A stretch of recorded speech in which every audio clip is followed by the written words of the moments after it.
ಇದು ಇವತ್ತಿನ insight editor special. ಪಶ್ಚಿಮ ಬಂಗಾಳದಲ್ಲಿ ಆಗುತ್ತಿರುವುದಾದರೂ ಏನು? ಪ್ರಿಯ ವೀಕ್ಷಕರೇ, ನೀವು ಇನ್ನೂ ನಮ್ಮ Insight News 14 YouTube channel subscribe ಮಾಡಿಲ್ಲವೆಂದರೆ ಕೂಡಲೇ ಮಾಡಿಕೊಳ್ಳಿ.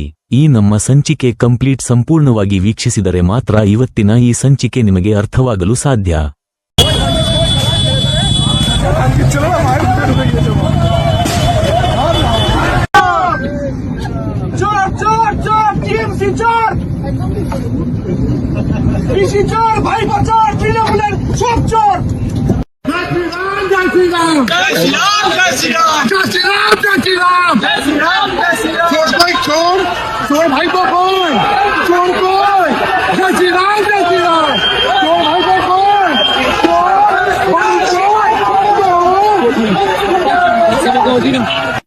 जब सुप्रीम कोर्ट की प्रोसीडिंग्स लाइव हो सकती हैं, तो बंगाल के वोटिंग की काउंटिंग की सीसीटीवी क्यों नहीं दिखाई जा सकती, क्यों नहीं लाइव हो सकती है?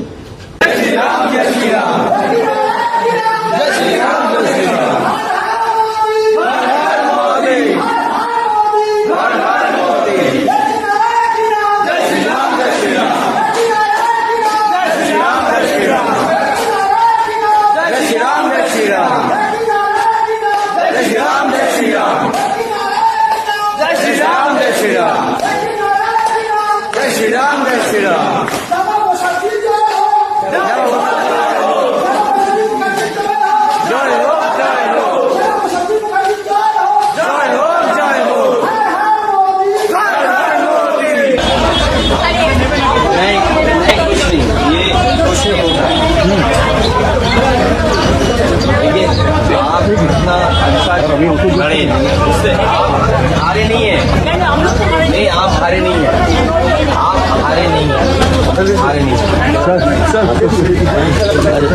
ನಮಸ್ಕಾರ ವೀಕ್ಷಕರೇ, ಪಶ್ಚಿಮ ಬಂಗಾಳದಲ್ಲಿ ನಡೆಯುತ್ತಿರುವ ಭೀಕರ ಹಿಂಸೆ ಮತ್ತು ದಂಗೆಗಳು ನಡೆಯುತ್ತಿರುವುದನ್ನು ಭಾರತೀಯ ಜನತಾ ಪಾರ್ಟಿ ಬಿಜೆಪಿ ಪಕ್ಷ ಮತ್ತು ಚುನಾವಣೆ ಆಯೋಗ ಯಾಕೆ ಮೌನವಾಗಿದೆ?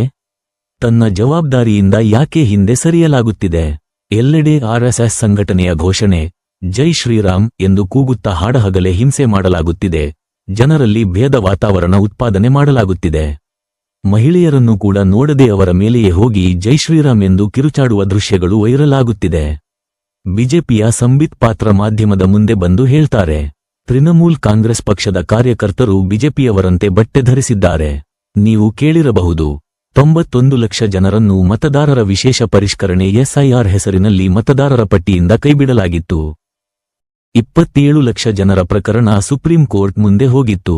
ಇದನ್ನು ನೋಡಲು ಟ್ರೈಬ್ಯುನಲ್ ರಚನೆಯ ಬಗ್ಗೆ ಸುಪ್ರೀಂ ಕೋರ್ಟ್ ಹೇಳಿತು. ಅಂದರೆ ಯಾರ ಹೆಸರುಗಳು ಕಾನೂನು ಬಾಹಿರವಾಗಿ ಮತದಾರರ ಪಟ್ಟಿಯಿಂದ ಕೈಬಿಡಲಾಗಿತ್ತು ಅವರು ಈ ಟ್ರೈಬ್ಯುನಲ್ ಮುಂದೆ ಹಾಜರಾಗಬಹುದಾಗಿತ್ತು. ಆದರೆ ಕಳೆದ 2 ದಿನಗಳ ಹಿಂದೆ ಒಂದು ಸುದ್ದಿ ಸದ್ದು ಮಾಡಿದ್ದು, ಅದೇನೆಂದರೆ ಟ್ರೈಬ್ಯುನಲ್ ಚೀಫ್ ಜಸ್ಟಿಸ್ ಟಿಎಸ್ ಶಿವಜ್ಞಾನಂ ರಾಜೀನಾಮೆ ನೀಡಿದ್ದಾರೆ. ಇದು ಅತಿ ದೊಡ್ಡ ಹಾಗೂ ಆಘಾತಕಾರಿ ಸುದ್ದಿ ಬಂಧುಗಳೇ. ನ್ಯಾಯದ ನಿರೀಕ್ಷೆಯಲ್ಲಿ ಯಾರಿಗೆ 21 ಲಕ್ಷ ಜನ ನಂಬಿ ತನ್ನ ಭವಿಷ್ಯದ ಬಗ್ಗೆ ಯೋಚಿಸಿದ್ದರೋ ಅದೇ ಜಡ್ಜ್ ರಹಸ್ಯಮಯಿ ಕಾರಣಗಳಿಂದ ರಾಜೀನಾಮೆ ನೀಡಬೇಕಾಯಿತು. ನಂತರ ಉತ್ತರ ಪ್ರದೇಶದ ಸಮಾಜವಾದಿ ಪಕ್ಷದ ಮುಖ್ಯಸ್ಥ ಅಖಿಲೇಶ್ ಯಾದವ್ ಮಮತಾ ಬ್ಯಾನರ್ಜಿಗೆ ಭೇಟಿ ಮಾಡಿ ಸಾಂತ್ವನ ಹೇಳಿ ಧೈರ್ಯ ತುಂಬಲು ಪಶ್ಚಿಮ ಬಂಗಾಳಕ್ಕೆ ಬಂದರು. ಯಾಕೆಂದರೆ ಇದು ಬರೀ ಮಮತಾ ಬ್ಯಾನರ್ಜಿ ಮೇಲೆ ನಡೆದಂತಹ ದಾಳಿ ಅಲ್ಲ, ಬದಲಾಗಿ ಎಲ್ಲೊಂದು ಕಡೆ ಸಮಾಜವಾದಿ ಪಕ್ಷವು ಇದರ ನೋವು ಅನುಭವಿಸಿದೆ.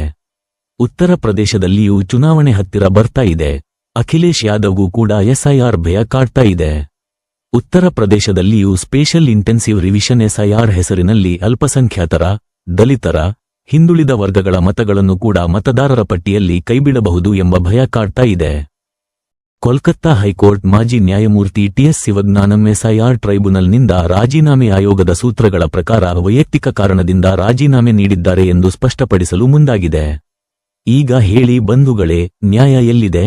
21 ಲಕ್ಷ ಮತದಾರರಿಗೆ ಅವೈಜ್ಞಾನಿಕವಾಗಿ ಮತದಾರರ ಪಟ್ಟಿಯಿಂದ ಕೈಬಿಡಲಾಗಿದ್ದು, ಈ 21 ಲಕ್ಷ ಮತದಾರರು ಸುಪ್ರೀಂ ಕೋರ್ಟ್ ಮೊರೆ ಹೋಗಿದ್ದು ಸುಪ್ರೀಂ ಕೋರ್ಟ್ ಟ್ರೈಬ್ಯುನಲ್ ರಚನೆ ಮಾಡಿಕೊಟ್ಟಿದೆ. ಆ ಟ್ರೈಬ್ಯುನಲ್ ಮುಖ್ಯ ಜಡ್ಜ್ ಕೋಲ್ಕತ್ತಾ ಹೈಕೋರ್ಟ್ ಮಾಜಿ ನ್ಯಾಯಮೂರ್ತಿ ಟಿಎಸ್ ಶಿವಜ್ಞಾನಂ ಎಸ್ಐಆರ್ ಟ್ರೈಬ್ಯುನಲ್ನಿಂದ ರಾಜೀನಾಮೆ ನೀಡ್ತಾರೆ ಅಂದರೆ 21 ಲಕ್ಷ ಮತದಾರರಿಗೆ ಅನ್ಯಾಯವಾಗಿದೆ, ಅವೈಜ್ಞಾನಿಕವಾಗಿ, ಅಕ್ರಮವಾಗಿ, ಕಾನೂನು ಬಾಹಿರವಾಗಿ ಮತದಾರರ ಪಟ್ಟಿಯಿಂದ ತೆಗೆದು ಹೊರಹಾಕಲಾಗಿದೆ ಎಂದು ಹೇಳಿದರೆ ಕೇಳುವವರು ಯಾರೂ ಇಲ್ಲದಂತಹ ಪರಿಸ್ಥಿತಿ ನಿರ್ಮಾಣವಾಗಿದೆ.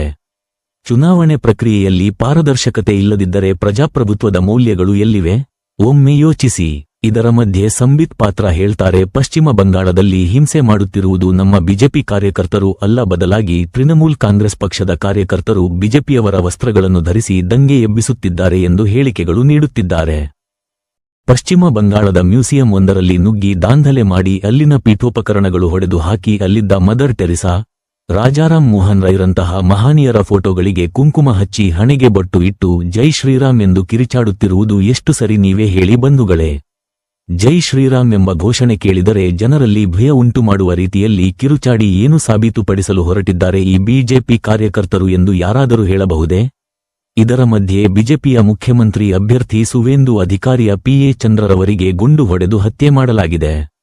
ಪ್ರಶ್ನೆ ಇಷ್ಟೇ, ಯಾಕೆ ಬಿಜೆಪಿ ಈ ಪ್ರದೇಶದಲ್ಲಿ ಸಿಬಿಐ ತನಿಖೆಗೆ ಆಗ್ರಹಿಸುತ್ತಲ್ಲ? ಇದೊಂದು ಷಡ್ಯಂತ್ರನೋ ಅಥವಾ ರಾಜಕೀಯ ಹತ್ಯೆಯೋ?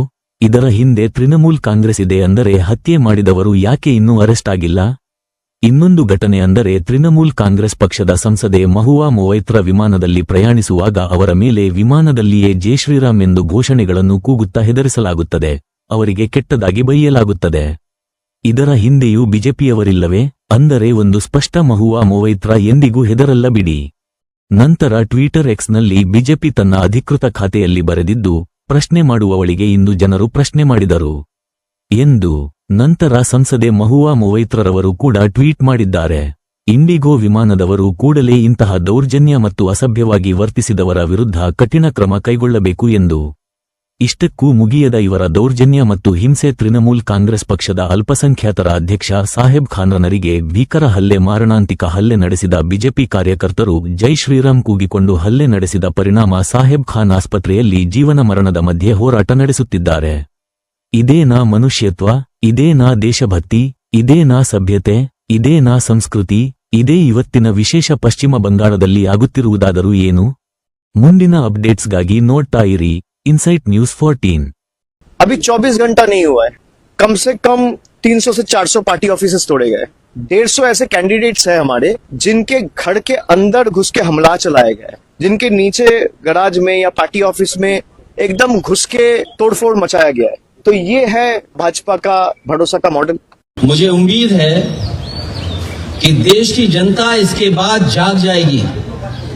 जो बंगाल में हुआ है, जो बंगाल को सेंट्रल फोर्स से, क्या आप कल्पना कर सकते हैं कि 3 लाख सेंट्रल फोर्स भेजी गई और चिन्हित करके अधिकारियों को पोस्ट किया गया। सुनने में तो ये भी आया कि अधिकारियों को लालच दिया गया है कि चुनाव जिता दो तो हम आपको अच्छा पद देंगे, और आप यकीन करना, देख लेना, आप जो यहाँ से चुनाव करा करके जा रहे हैं अधिकारी बड़े, कुछ न कुछ लाभ का पद पाएंगे।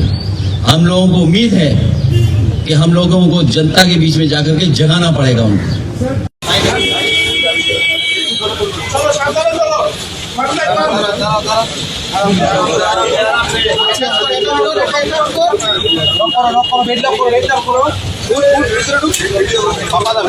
ঠিক আছে, আমরা বেড করে রেখেছি একদম বেড শক্ত করে ওকে স্যার, ওকে চলো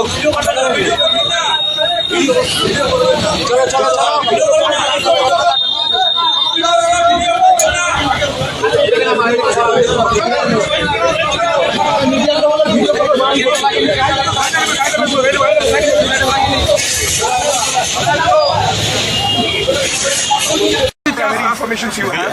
We have started the investigation.